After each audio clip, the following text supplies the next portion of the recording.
I'm Camille Pajarillaga from BSCE 1E of Nueva University of Science and Technology, and this is Physics for Engineers 1. And in this video, we're going to talk about elastic collisions. So in the past lesson, we talked about the inelastic collision, which is a type of collision that occurs when two objects collide and then move together after the collision. This time, elastic collision talks about the type of collision that when two objects collide, they bounce back in different directions. So this time, our momentum and energy are conserved. That means our initial momentum is equivalent to the final momentum and our initial energy is equivalent to the final energy. So let's move forward to our sample problem.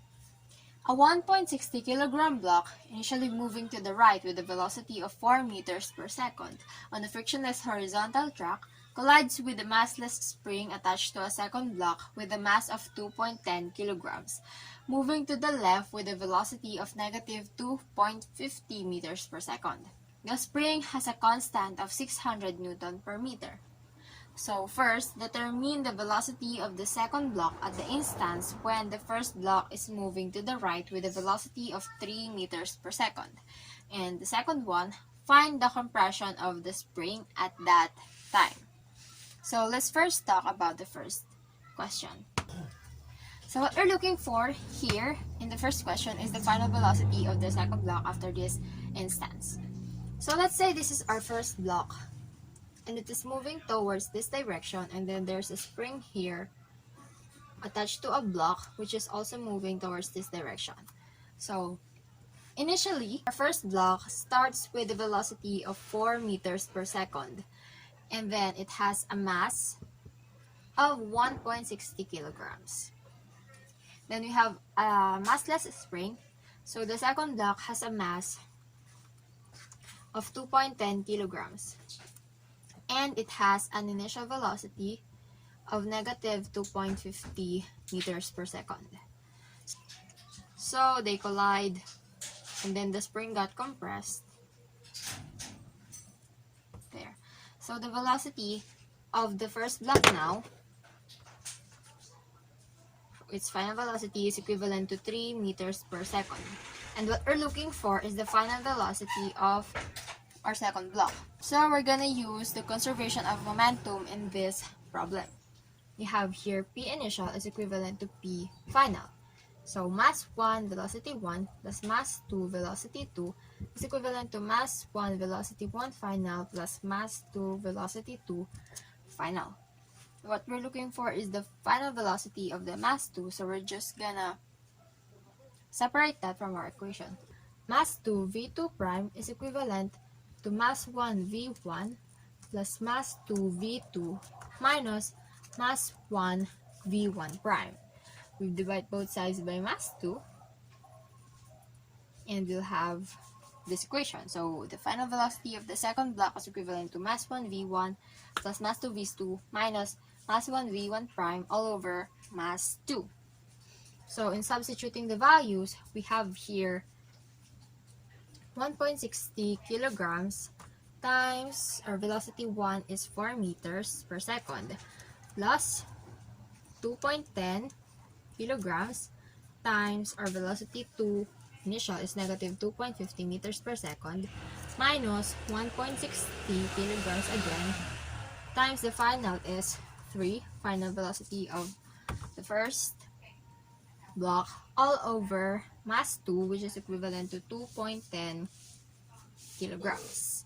So by calculating, we will have a final velocity of negative 1.738 meters per second.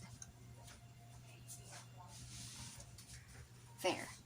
So as we can see, our final velocity here is a negative 1 because this block, or the second block, is moving towards the left and the first block is moving towards the right. Considering the right direction is our x positive, that means it is going against our positive side. That's why it has a negative value.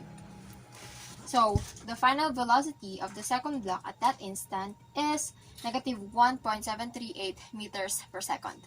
Now let's move forward to our second question for this problem. So in this question, we have to find the compression of the spring at that time. So this time we're going to use the conservation of energy because as we said earlier, in elastic collision, energy is also conserved. So we will use that in order to find the compression of the spring in that exact moment. So once again, let's draw our problem.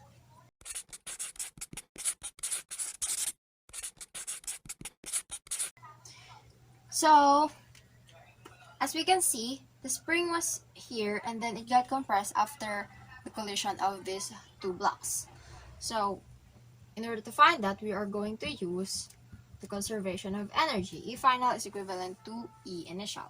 So we have here 1/2 mass times velocity 1 squared plus 1/2 mass times velocity 2 squared plus 1/2 kx 1 squared is equivalent to 1/2 mass times velocity 1 squared 1 prime squared plus 1/2 mass times velocity 2 prime squared plus 1/2 kx2 squared.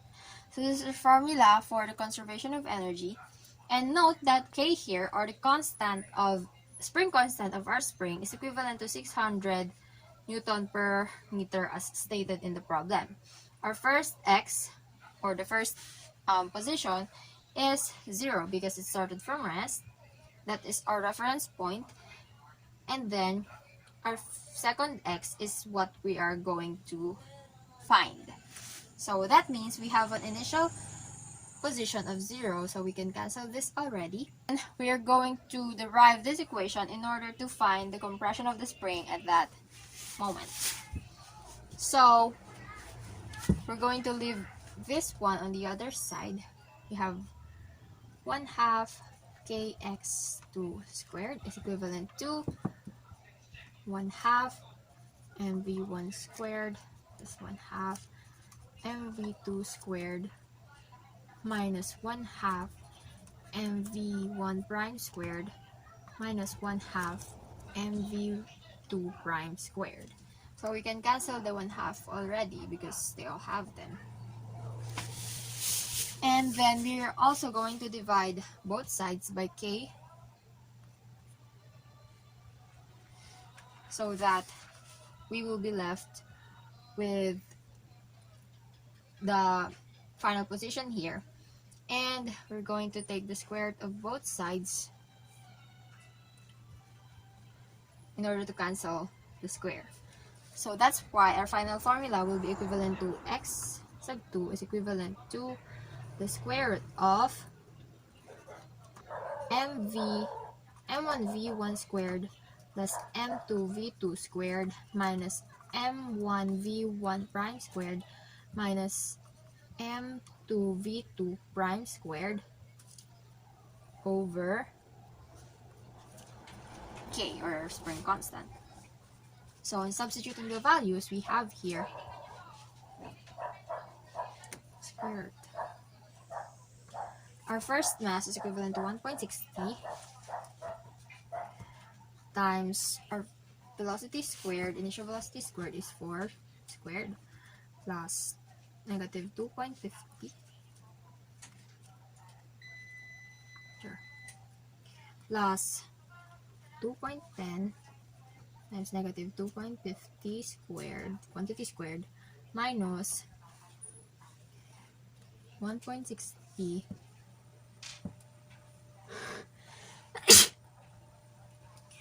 our final is 3 squared, quantity squared, minus 2.10 times our final here, yung last decimal natin is negative 1.74 quantity squared all over spring constant of 600 Newton per meter. That's a bit messy. So after calculating that, we will end up with a result of x sub 2 is equivalent to 0.173 meters. There. So as we can see, our spring compressed by 0.173 meters in that exact moment. that the two blocks collide elastically. So, this is elastic collisions, and once again, I'm Camille Pajarillaga from BSCE 1E, and thank you so much for watching.